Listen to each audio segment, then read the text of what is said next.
নমস্কার সবাইকে, আমি মহুয়া আরও একবার স্বাগত জানাই সবাইকে আমার ব্লগে। এখন বাজে সকাল ওই 8:15 মতন, আর এখন থেকেই আজকের ভিডিওটা শুরু করলাম। গতকাল রাত্রে যে বাসনগুলো মেজে রেখেছিলাম সেইগুলোই এখন গুছিয়ে নিচ্ছি, নিয়ে রান্নাঘরটা এখন খালি করে নিচ্ছি। সকালের ব্রেকফাস্ট বানানো হয়ে গেছে, ডোডো স্কুলেও চলে গেছে, আর এখন আমি একটুখানি চালটা ভিজিয়ে দেবো।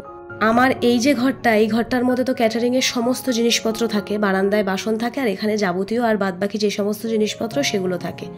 তো আমি এইখানেই এই কোণাটা দিয়ে আমার চালের ড্রামটা রেখে দিই, কারণ এছাড়া আর ওই পাশে কোনো জায়গা নেই। তো চালটা ভিজিয়ে দিচ্ছি কয়েকদিন ধরে। না, চালটা আগে ভিজিয়ে রাখলে কি হয় দেখছি, ভাতটা তো ঝরঝরে হয় আর না সাদা হয়। তো সেই জন্য চালটা ভিজিয়ে রেখে তারপরে আমি এখন বাইরের সমস্ত কাজ সারতে যাব। আর তার পাশাপাশি এখানে আমি আমার স্নানের জন্য জল গরম হতে বসিয়ে দিয়েছি।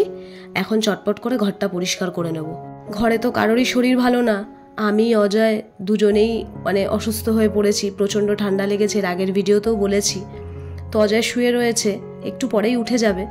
তো আমি এখন ঘরটা পরিষ্কার করে নিয়ে আগে স্নান করে পুজোটা করে নেব। আজকে জামা কাপড় বলতে সেরকম কাচার কিছু নেই, ডোডোর শুধু কয়েকটা জামা কাপড় ছিল, তো সেইগুলো নিচেই কেচে দিয়ে নিচেই মেলে দিলাম। আজকে আর ছাদে যাব না। আর আজকে বাইরে না খুব হাওয়াও দিচ্ছে, হাওয়াটা গায়ে লাগছে আর কি। আমি এখন চটপট করে একটু উঠোনটা কয়েক বালতি জল দিয়ে ধুয়ে দিই। কাকিমা না করছিল যে ছেড়ে দাও, আমি দিয়ে দেবো। আমি বললাম যে না, নিচে যখন রয়েছি তো দিয়ে দিই। আর কাকিমার ওই একটা লঙ্কা গাছ বসিয়েছিল, সেটাই না আমি একটুখানি মাটি দিয়ে, লঙ্কাও ধরেছে, আমি পরে দেখাবো আপনাদেরকে। তো একটু মাটিটা দিয়ে আমি একটু জল দিয়ে দিলাম। আর আমার এই সবজির খোসা ফেলার যে জায়গাটা, সেটাও একটুখানি ধুয়ে পরিষ্কার করে নিলাম। স্নান পুজো করে সোজা চলে এসেছি রান্নাঘরে। এখন কফি খাবো। আজকে সবাই মিলেই কফি খাবো একসাথে, আমি, অজয়, সুজয়, আমার দেওর। তো এখন দুধটাকে একটু ভালো করে ফুটিয়ে নিয়ে সবার আগে একটু অজয়কে দিয়ে দিই, কারণ ও আবার বেরোবে। কারণ আজকে আমার ফ্ল্যাটে আবার হচ্ছে টাইলসের কাজটা, আজকেই হয়তো শেষ হয়ে যাবে, তো তার জন্য আর কিছু টাইলস লাগবে আনার। তো সেটাই ও আনতে বেরোবে, তো তার জন্য বললো আমাকে আগে একটু দিয়ে দাও। আর এখন আমি কফি আর এখন এইবার এই ব্রিটানিয়া বিস্কুটটা আনিয়েছি, খেতে খারাপ না, তো সেটাই খেয়ে এখন ফ্রিজ থেকে মাছটা বার করে নিলাম। একদম বরফ হয়ে রয়েছে। আজকে কাতলা মাছ রান্না করবো, মাছ ভাজা খাবো। গতকাল ঝোল খেয়েছিলাম বলে আজকে ডাল আর মাছ ভাজা করবো, তো থাক এখন এটা এরকম ভেজানো। আর এইদিকে আমি আমন্ডস ভিজিয়েছিলাম গতকাল, প্রত্যেক দিনই ভেজাই। ডোডো নিয়ে কটা চলে গেছে, আর আমার জন্য এই কটা রেখেছিলাম। তো এখন এগুলো একটু পরিষ্কার করে নেবো, একেবারে ব্রেকফাস্টের সাথেই খেয়ে নেবো। সকালবেলা ব্রেকফাস্টে তো পেঁয়াজ কলি আলু ভাজা আর রুটি বানিয়েছিলাম। সকালে ডোডোকে রুটি করে দিয়ে দিয়েছিলাম, আর আমরা এখন খেলাম বলে আমাদের রুটিগুলো এখন বানালাম। কারণ অত সকালে রুটি বানিয়ে রাখলে 7টার সময় সেই রুটি 10:30 11টার সময় একদম বাজে লাগে খেতে। তার সঙ্গে ডিম সেদ্ধ আর ওই আমন্ডসগুলোও নিয়ে নিলাম। একদম মুখে রুচি নেই জানেন তো, ঠান্ডা লেগেছে, কিন্তু জোর করেই খাচ্ছি।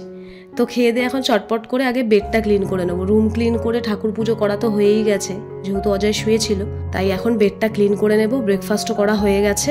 দাঁড়ান, আমার এখন একটা ওষুধ আছে খাওয়ার, সেটাই খেয়ে নিই, নইলে আমি আবার না ভীষণ ওষুধ খেতে ভুলে যাই। সামান্য এই ঠান্ডা লাগার জন্য জানেন অনেক ওষুধ দিয়েছে, তো সেটাকেই আমাকে মনে করে টাইম টু টাইম খেতে হচ্ছে। আর এখন সত্যি কথা বলতে অ্যান্টিবায়োটিক না খেলে তো কোনো অসুখই সারতে চায় না, তাই আমাকেও অ্যান্টিবায়োটিকই দিয়েছে। তো সেগুলো খেয়ে এই দেখুন আমার জামা কাপড়ের পাহাড়টা একটু আপনাদের সাথে শেয়ার করে নিলাম। এখন গোছাবো না, বিকেলবেলা এগুলো গোছাতে বসবো, 2 দিন ধরে কেচেছি। তো আজকে বাজার থেকে এনেছে মেথি শাক।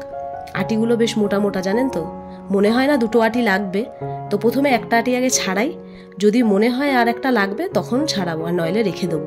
কারণ ডোডো না এত বেলা করে স্কুল থেকে এসে তখন আর শাক ভাজা খেতে চায় না। ও খায় শাক, কিন্তু তখন এসে না অত কিছু দিয়ে খেতে চায় না। তো এদিকে আমি ভাতের জলটাও গরম হয়ে গেছিলো, বসিয়ে দিয়েছিলাম, চালটা দিয়ে দিলাম। আর এই দেখুন 1 আটি, আর ওখান থেকে আর একটুখানি নিয়েছি, আর এটা রেখে দেবো অন্য আরেকদিন। আর 1 আটি শাক আনলে পরে হয়ে যাবে। চলুন এখন শাকটা চটপট করে ধুয়ে নিই। আর এইদিকে দেখুন আমার ডালটা কত সুন্দর সেদ্ধ হয়েছে। আমি কিন্তু ডালে এখন কোনো রকম কাটা দিইনি, ডালটা খুব ভালো। মেথি শাক তো আমরা বেগুন দিয়ে ভাজা খাই, তার জন্য এখন বেগুনগুলোকে কেটে নেব। একটু বেশি করেই বেগুন দেবো, ভালো লাগে বেশ মেথি শাকে একটু বেগুনটা বেশি থাকলে পরে। মেথি শাকের পরোটা খেতেও কিন্তু খারাপ লাগে না। এই সিজনে এখনো একবারও খাওয়া হয়নি, ভাবছি মাঝখানে একদিন বানাবো মেথি শাকের পরোটা। শরীর খারাপ থাকলে কি হবে জানেন তো, একদিনও রান্না বান্না বাদ দিইনি, ঘরের কোনো কাজ কিন্তু বাদ দিচ্ছি না। প্রত্যেক দিন প্রত্যেক দিনের যে কাজ, সেটা কিন্তু আমি নিয়ম মেনে প্রতিদিন করে চলেছি। যে শরীর ভালো না, শুয়ে রয়েছি, ভালো লাগছে না, তা কিন্তু নয়। জানেন তো, আমি সবসময় ঠাকুরের কাছে একটা জিনিসই প্রার্থনা করি, কারণ শরীর থাকলে শরীর তো খারাপ হবে, কিন্তু এমন খারাপ করে দিও না যে একদম যেন বিছানায় পড়ে যায়। এই যে যেমন শরীর খারাপ রয়েছে, কাজকর্ম করছি, এরকমভাবে যেন চলে যেতে পারি। ঘরের প্রত্যেকের জন্যই আমি প্রত্যেক দিন ঠাকুরের কাছে এই প্রার্থনাটাই করি। তো ওদিকে আমার ডালটা তো হয়ে গেছে, আর ওই বাতাসা ভিজিয়ে দিয়েছিলাম। পেটটাও তো গরম হয়ে যায় না এত ওষুধ খেতে খেতে, সেই বাতাসার জলটা খেয়ে নিলাম। আমি তো ঘরে ঠাকুরকে বাতাসা দিই, সেটা আলাদা করে রেখে দিই।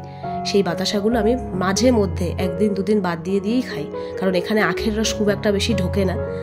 আর মানে চোখ মুখের যা অবস্থা সেটাই আপনাদের সাথে শেয়ার করছিলাম আর কি। তো আমার রান্নাবান্না হয়ে গেছে, এখন আমি রান্নাঘরের যে সমস্ত বাদবাকি কাজগুলো সেগুলো আমি এখন চটপট করে নেব।